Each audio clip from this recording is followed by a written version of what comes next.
which is the fact that, I don't know what you take it away from here, is the fact that we've got no voice in the media.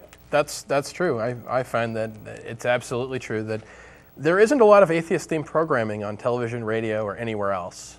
I mean, although you could say that, like, say, Real Time with Bill Maher or Penn and Teller's Bullshit are both shows that have an atheist bent, and then they occasionally do an episode on religion. Well, if you look at Bill Maher's show, it's primarily a liberal political show, and Penn and Teller are primarily a libertarian-leaning skeptic show. In fact, most of the atheist media that you're going to see, period, are going to be in one of two places. One is bookstores, where you're going to see books by Sam Harris, Richard Dawkins, and others. And the main one is the internet. And I think the caller we had earlier made a big allusion to this. I'd go as far as saying that over 90% of atheist media is on the internet. And there are plenty of great websites out there, things like Atheist Nexus, Richard Dawkins Foundation, the Reason Project, or Project Reason, Pharyngula, and others. And also you get people who also create other media, people like Thunderfoot, Freethinker, DPR Jones, R.N. Raw. That would be Freethinker. Yeah, Freethinker. Yeah, he's got one of the main guys who helped promote our show very early on. How you doing? And that's really where it ends. And I think that the only two explicitly atheist discussion shows on television right now are the Atheist Experience in Austin and us, and they're both on public access. And there's a point I want to make about that, but we've got... I just want to make a quick point before I take the call. The fact that both of these shows have international viewers says something about the absolute absence that we have of any kind of atheist presence in the media. Again, the majority of our audience here and the Atheist Experience are through the internet. And the fact that it shows the distribution power of the internet and the one way we can get any sort of foothold at all. And even then, it's incredibly small. According to some polls, atheists make up about 5 to 16%. I mean, that is just a wide margin with a lot of room for error. And we don't even have the low end of that spectrum. We don't even have that percentage of representation in the media. So a big part of this show is we want to join the conversation and have some representation in the media. We do have a call. John from Maple Valley, are you there? Yes, I am. What have you got for us, John? Well, I would just like to clear up something that I've discovered in my own life about religion and atheism and knowing. What you guys are doing is really rejecting the belief system. Because within every human being is the desire to know the truth, not to believe. Believing is just buying somebody else's word. When you believe something, you've abdicated your sovereignty of knowing. Jesus and all these past masters that religions are based on had one theme they talked about. That is, the heavenly joy all men seek is already in your heart. Those answers are already within you.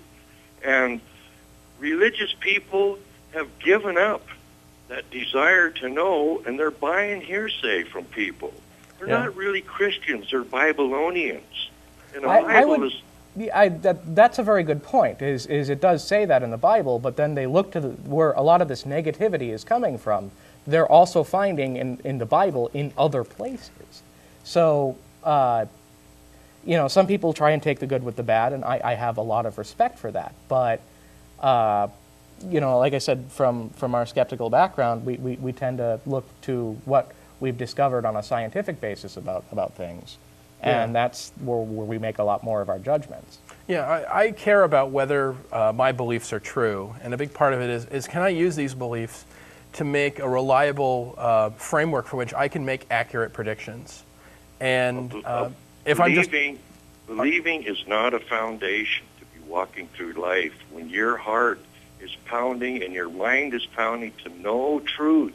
Oh yeah, I'm fine with that. I think that things that are independently verifiable. That I think we might be using the word believe and know differently. I think that there really isn't that big of a, there's a semantic difference, but I think that generally there's a big difference. Well, I think we're getting into semantics at that point. Believing is admitting that you don't know. Not necessarily. I think that belief. Oh yes, it is. I'm just saying. Let me go from my definition that I've heard used. That belief is basically my assertion of a state of the world.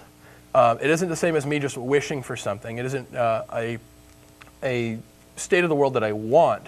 It's something that I actually believe represents a state of the world. Like I can believe that I can fly, but there's a way for me to find out that I'm wrong.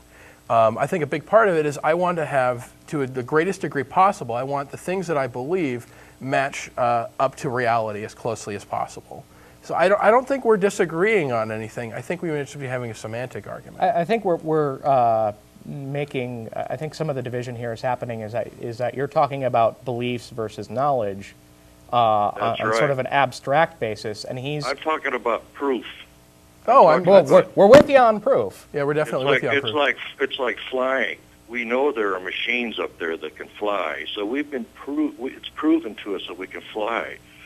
To say that Jesus said the kingdom of heaven is at hand, it's available right now, and it's inside you. It's not in a temple. You're the temple. It's not in a religion. It's not in a belief. Your heart will understand truth when it hears it.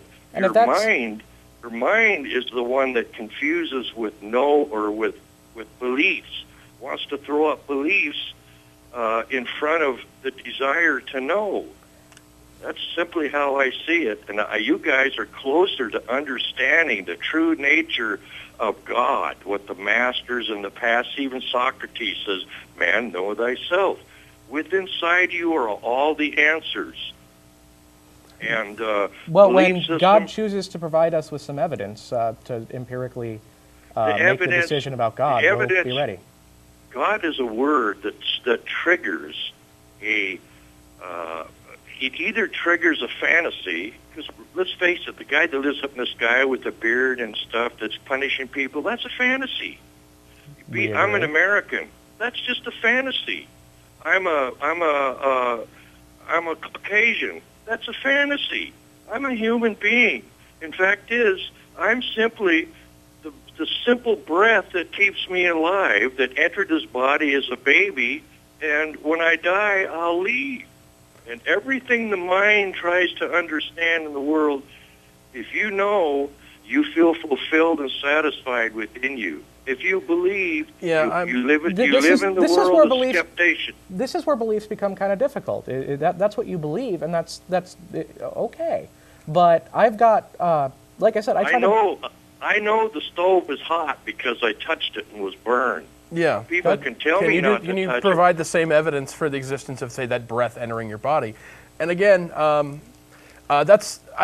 really don't know what else to say to you. I think we may be going in a bit of circle, but I want to thank you for your call. And thank you, gentlemen, for your stepping out and trying to clear up some things in the world. Sure, we appreciate it. I appreciate that. Thank you. We have a call. Now. Oh, thank you. We have another call, Mila from Bothell. Mila, what have you got for us today? Mila? Mila?